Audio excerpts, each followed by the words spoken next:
आव्हान असेल भाविकांना? 20व्या शतकातील महान संत विभूती सद्गुरू संत ज्ञानेश्वर माऊली यांच्या रौप्य महोत्सवाचं पुण्यस्मरण उत्सव अखंड हरिनाम महोत्सव आणि सर्व सद्भक्तांनी आंतरराष्ट्रीय ख्याती करत असणारे भागवत भूषण पंडित प्रदीपजी मिश्रा यांच्या शिवमहापुराण कथेचं आयोजन केलेलं आहे। तरी मी भक्तांना असं आवाहन करतो की शिवमहापुराण कथेचा पंडितजी मिश्रा यांच्या वचनामृताचा आशीर्वाद, कीर्तन, प्रवचनात श्रवण आणि महाप्रसादाचा आपण सर्व सद्भक्तांनी लाभ घ्यावा।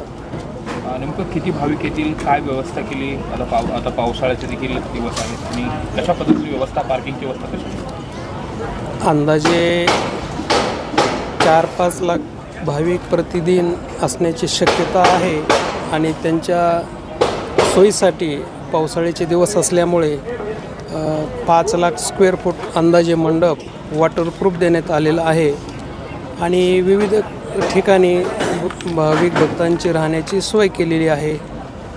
काय आव्हान असेल भाविकांना? आव्हान एवढंच असेल की या सर्व अखंड हरिनाम महोत्सवामध्ये आपण सर्वांनी सहभागी होऊन परमार्थाचा आनंद आपल्याला सर्वांना प्राप्त होऊन त्या आनंदातून जीवदशेचा बांधून भक्तिप्रेमाची सुखाची अनुभूतीची आनंदाची प्राप्ती आपल्याला सर्वांना निश्चित होईल हे आव्हान करतो। गर्दी मोठ्या संख्येने होणार आहे, लाखो लोक येणार आहेत। स्वयंसेवक कशा पद्धतीनं सगळे नियुक्त करण्यात आले आहेत, कशा पद्धतीने समित्या गठीत करण्यात आल्यात आणि प्रशासनाचं यात कसं सहकार्य लाभतं?